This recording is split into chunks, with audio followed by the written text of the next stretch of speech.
팽량은 익주 광안군 출신으로 신장이 팔척에 얼굴이 매우 잘생겼으나 성격이 교만하여 다른 사람들을 닮았다고 합니다. 그리고 그는 주에서 벼슬을 했지만 관직이 서좌에 불과하였기에 익주목인 유장이 자신의 재능을 알아보지 못한다며 그를 헐뜯고 비방했고 성격으로 인해 평소에 적이 많았기 때문인지 많은 사람들이 이를 유장에게 알렸다 합니다. 그래서 유장은 팽량에게 공교를 행하고 관아에서 천한 일을 하는 사람으로 삼았다 합니다.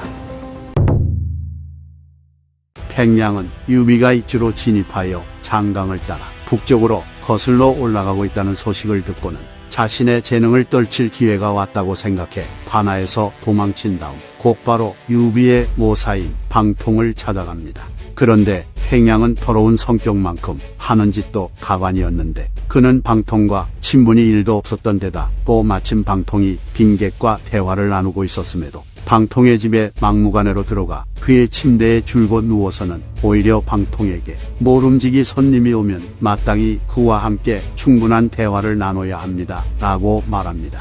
그래서 방통이 빈객을 떠나보낸 후에 팽량이 있는 곳으로 와서 앉으니 팽량은 방통에게 배가 고프다며 밥을 달라고 했다 합니다. 그리하여 방통은 인내심이 좋았는지 아니면 팽량의 행동이 너무 신기했는지 밥을 차려주었고 그렇게 밥을 처먹은 팽량은 방통과 여러 사안에 대한 이야기를 나눴으며 며칠 동안 방통의 집에서 숙박을 하며 지냈는데 방통은 이를 통해 팽량의 재능이 매우 뛰어나다는 것을 알게 되었다 합니다. 그리고 법정 또한 이전부터 팽량의 재능이 뛰어나다는 것을 알고 있었기에 그가 방통의 집에 있다는 소식을 듣고는 그를 데리고 방통의 도움을 받아 유비를 찾아갑니다.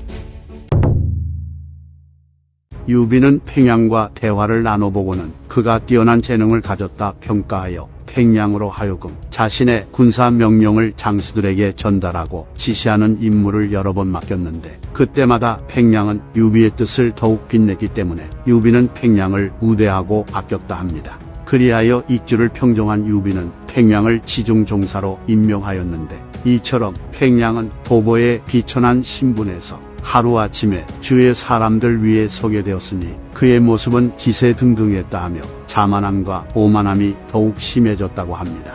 이로 인해 제갈량은 겉으로는 팽량을 대우해줬지만 속으로는 좋아할 수 없었기 때문에 결국 은밀히 유비를 찾아가 팽량은 원대한 야심을 가지고 있어 나라의 질서와 안전을 유지하기 어려우니 중 있으면 안 될 것입니다 라고 여러 번 진언했다 합니다.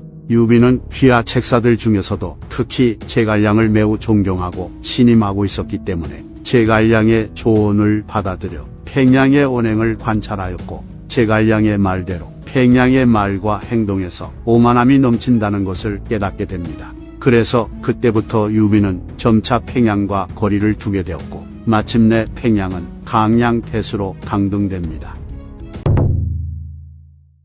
팽량은 자신이 멀리 떨어진 지역의 태수로 임명되었다는 소식을 듣고는 매우 불쾌해하며 마초를 찾아갔다고 합니다. 그래서 마초는 팽량에게 경은 재능이 특출나기 때문에 주공께서는 그대를 중용하시며 당연히 제갈량, 법정 등과 함께 발을 나란히 하고 달려갈 것이라 했습니다. 그런데 어찌하여 외지에 있는 작은 군의 태수에 임명되었습니까? 이것은 사람들의 본래의 기대와 어긋난 것이 아닙니까? 라고 물었고 이에 팽량은 유비가 늙어서 황망하고 어그러졌으니 또 무엇을 말할 수 있겠습니까? 라고 대답했다 합니다. 그리고 팽량은 자신의 분노를 주체하지 못하고 결국 선을 넘게 되는데 그는 마초에게 경이 외부를 막고 내가 내부를 막는다면 천하를 충분히 평정할 수 있지 않겠습니까? 라는 반역의 말을 해버립니다. 그런데 당시 마초는 여러 지역을 떠돌다가 총나라에 귀한 상태라 항상 위험과 두려움을 생각하고 있었기에 팽량이 반역의 말을 하자 매우 놀라며 아무런 대답도 하지 않았다고 하며 팽량이 떠나자마자 그 즉시 팽량이 했던 말 모두를 유비에게 일러 바쳤다고 합니다. 팽량은 반역을 일으키려 한 죄로 체포되어 옥에 갇히게 되자 모든 걸 내려놓고 제갈량에게 편지를 썼다고 합니다. 팽량은 편지에서 저는 과거에 제후에게 임명된 일이 있었지만 조조는 포악하고 송건은 우도했으며 유장은 우매하고 연약했고 오직 주공만이 패왕의 자질을 갖추고 있었으므로 함께 공업을 일으켜 평화를 이룩할 수 있다고 생각했기 때문에 마음을 바꿔 주공이 있는 곳으로 날아가 뜻을 펼치려고 했습니다. 그리고 마침 주공께서 서쪽으로 오셨기에 저는 법정을 통해 저 자신의 재능을 선보였고 방통은 그 사이에서 협조해 주어 마침내 가맹에서 주공을 만나게 되었습니다. 그리하여 손바닥을 손가락으로 나누며 말하면서 세상을 다스리는 요점에 대해 논의했고 패자와 왕자의 의미에 대해 말했으며 익주를 탈취할 방법을 건의했습니다. 주공 역시 이전부터 명확하게 생각한 것이 있었으므로 제 건의에 찬성하며 칭찬해 주셨고 그래서 거사를 일으켰습니다. 제가 원망하는 마음을 갖게 된 것은 자신의 역량을 헤아리지 못하고 오히려 처음으로 대업을 일으킬 수 있다 생각하고 있을 때 저를 강량으로 방출시키는 의론이 생겨났기에 주공의 마음을 이해하지 못하여 결국 감정이 격하게 일어났으며 게다가 술까지 마셔 주공이 늙었다는 실험까지 하게 된 것입니다. 이것은 저의 어리석음이며 사려가 얕음으로 인해 야기된 것으로 주공께서는 실제로 늙지 않으셨습니다. 그리고 공업을 세움에 있어 어찌 나이에 많고 적음이 있겠습니까? 저는 자애로운 아버지를 저버렸으니 그 죄는 100번 주고 마땅합니다. 하지만 제가 마초에게 안과 밖을 말한 것은 마초로 하여금 북방의 주에서 공을 세우도록 하여 주군에게 협력하고 함께 조조를 토벌하고자 하는 의미에서 말했을 뿐 어찌 감히 다른 뜻이 있었겠습니까? 마초가 전한 말은 옳지만 그 사이의 의미를 구별하지 않아 듣는 사람의 마음을 아프게 한 것입니다. 그리고 옛날에 항상 방통과 함께 서로 서약을 하며 그대의 지위를 따르고 주공의 공업에 마음을 다하여 고인의 이름을 쫓고 공은이 역사책에 기록되기를 희망했었습니다. 그러나 방통은 불행하게도 전사하였으며 저는 스스로 재앙을 취해 패망했습니다. 저는 스스로 이곳까지 떨어졌으니 장차 누굴 또 원망하겠습니까? 다만 그대는 당대의 이윤이고 여망이니 주공과 대사를 잘 상의하여 그를 도와 큰 계획을 확정해야만 합니다. 천지는 분명하게 살필 수 있고 신지에는 영험이 있으니 또 무엇을 말하겠습니까? 원하는 것은 그대에게 저의 본심을 밝히는 것뿐입니다. 노력을 행하시고 자해하시고 또 자해하십시오 라고 했다 합니다. 그리고 결국 팽양은 처형당했는데 이때 그의 나이 37살이었다고 합니다. 팽양은 오만하여 웬만한 사람들은 무시하였으나 같은 광안군 출신인 진밀만은 존경하여 그를 광안군의 태수였던 허정에게 추천을 했다 합니다. 하지만 진밀은 관직에 연연하지 않는 사람이라 주와 군에서 초빙이 올 때마다 질병을 핑계로 대며 응하지 않았던 인물이었기 때문에 아마 팽양의 추천을 받은 허정의 제안도 거절했을 것으로 추정됩니다. 법정, 방통, 유비 같은 쟁쟁한 인물들이 모두 팽양의 재능을 높이 평가한 것을 보면 그의 재능이 뛰어나다는 것은 분명해 보이기에 그가 재능을 펼치지 못하고 꺾여버린 것에 아쉬움이 남습니다. 그리고 제갈량이 팽양을 실각시켰기에 제갈량 권신, 음모론설의 근거가 되기도 하는데 팽양 자체가 문제가 없는 인물이었다면 모를까. 확실히 성격이나 행동에 문제가 있었던 인물인데다 반역까지 저지르려 했었기 때문에 제갈량은 자신의 책무를 다했을 뿐 딱히 문제가 있어 보이지는 않은 것 같습니다. 이상 삼국지 인물열전 팽양편 마치겠습니다. 재미있게 보셨다면 좋아요와 구독, 알림 설정 부탁드립니다. 감사합니다. 요립은 형주 무릉군 임원현 출신으로 유비가 형주를 평정한 시기에 초빙되어 종사에 임명되었고 30세가 되기 전에 장사태수로 발탁된 것을 보면 꽤 능력이 있었던 것으로 보입니다.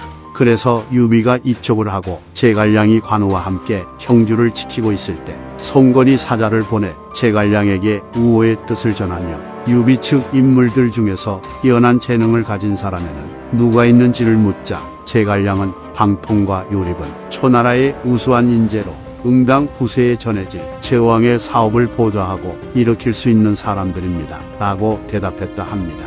이를 통해 요립은 제갈량이 방통과 함께 언급할 정도로 제갈량에게 인정을 받고 있었다는 것을 알 수 있고 제갈량이 형주에 주둔하고 있었을 때는 유비 측과 송권 측의 사이가 꽤 괜찮았다는 것도 알 수 있습니다.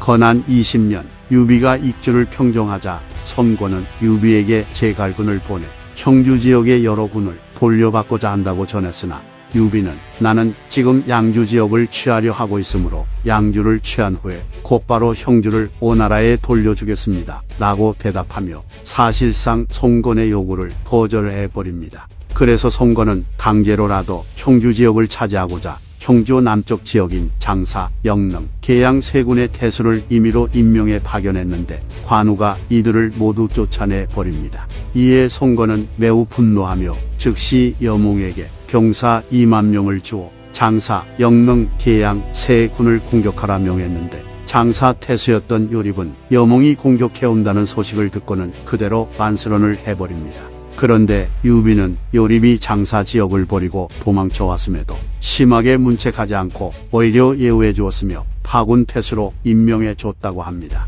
참고로 계양 태수는 여몽의 투항제의 편지를 받고는 항복했고 영릉 태수였던 학보는 여몽의 투항제의를 거절하며 끝까지 저항했으나 여몽의 계책에 속아 넘어가 항복해버렸다 합니다. 건한 24년 유비가 한중왕이 되었을 때 요립은 시중에 임명되었다고 하며 나중에 유비가 죽고 유선이 유비의 지위를 계승해 황제가 되자 장수교위로 전임됩니다. 그런데 요립은 자신의 재능과 명성이 제갈량 다음 간다고 자부하고 있었는데 한직에 임명되어 자신의 관직이 이엄 등의 아래에 위치하게 되자 항상 불만에 가득 차 있었다고 합니다. 그러던 어느 날 승상년 이소와 장환이 자신을 찾아오자 요립은 그들에게 군대가 원정을 나서려 하는데 형들은 이 일을 자세히 살펴보십시오.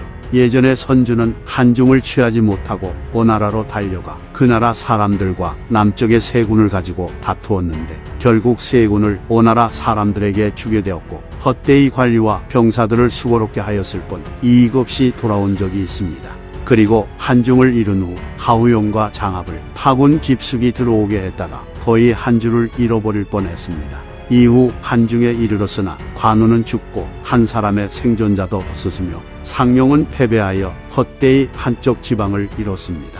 이것은 관우가 자신의 용맹함과 명성에 기대어 법칙 없이 군사를 다뤘고 갑작스런 기문에 따라 공격했기 때문에 앞뒤로 여러 차례에 걸쳐 많은 병사들을 잃게 된 것입니다. 라고 말한 뒤 상랑, 문공, 화규지, 왕령 같은 자신의 책무를 다하며 열심히 일하고 있는 신하들도 비난했다 합니다.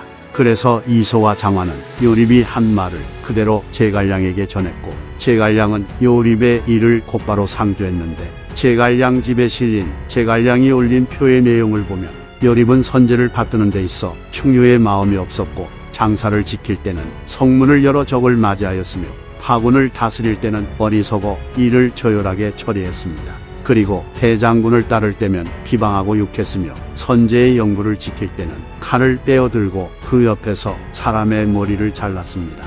폐하께서 즉위하신 이후에 보편적으로 관직을 증가시켜 요립은 장군이 되었는데 신의 면전에 대고 말하길 내가 어찌 마땅히 장군 가운데 있겠는가. 나를 경애봉하도록 표를 올리지 않고 장수 교위에 있게 하다니 라고 하였기에 신이 장군이라는 것은 대비에 따르는 것이고 이엄도 아직 경이되지 못했네.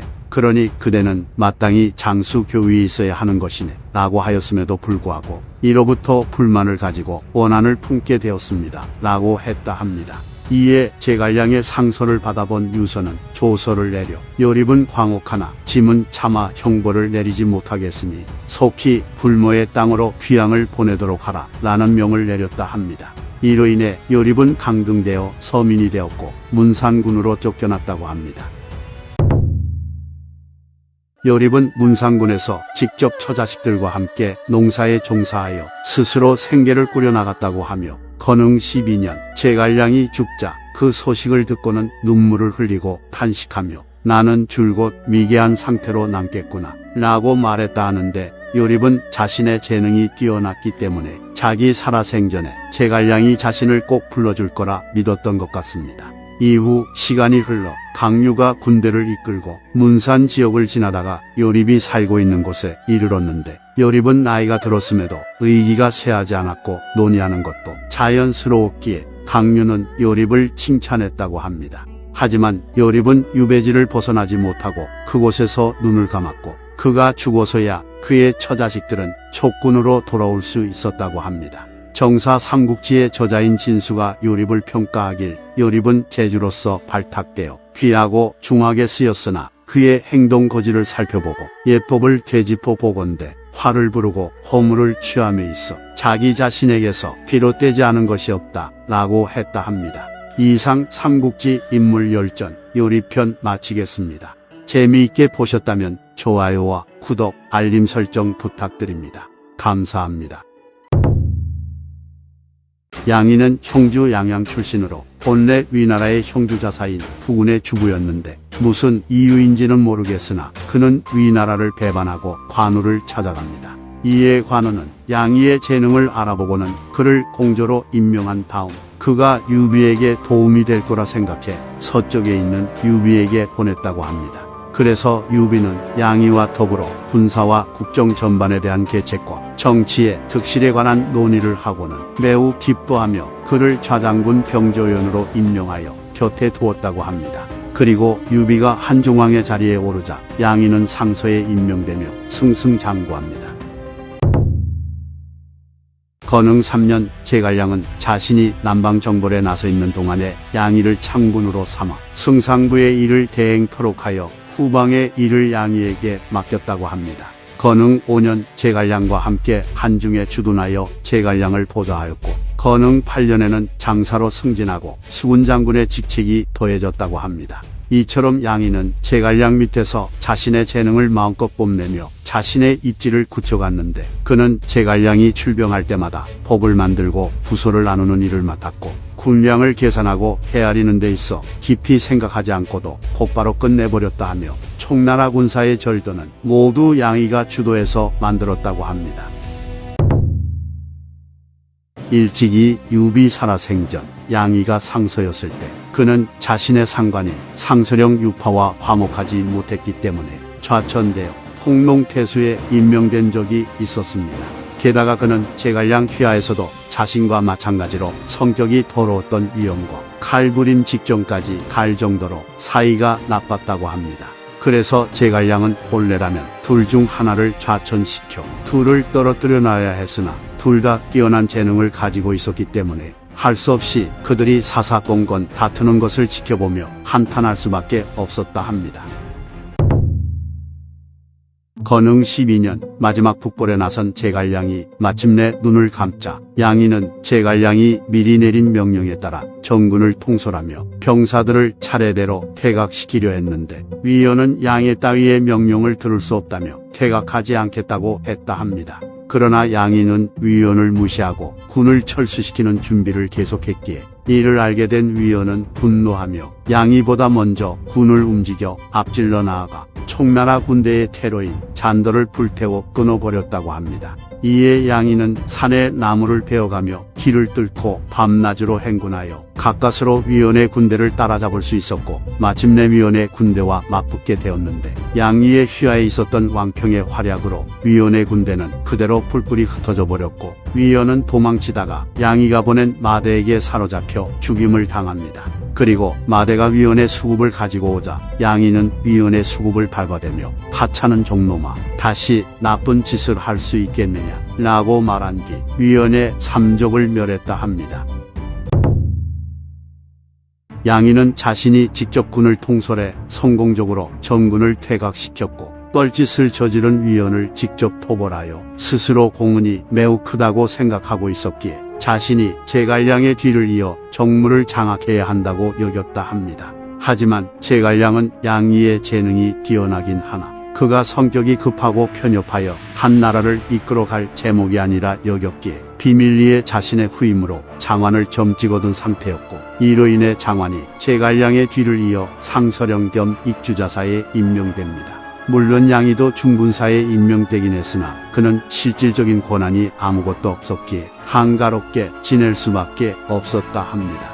그런데 양이의 입장에서 보면 자신이 상서였던 시절 장화는 상서를 보좌하던 상소랑이었기 때문에 양이에게 장화는 후배나 마찬가지인 존재였고 제갈량 살아생전에 자신은 직접 제갈량을 수행하며 번거롭고 무거운 임무를 맡으며 개고생을 했는데도 불구하고 자신보다 나이가 어리고 재능도 떨어진다고 생각한 장환이 제갈량의 후임이 되었으니 양이의 속은 검게 타들어갔을 것입니다.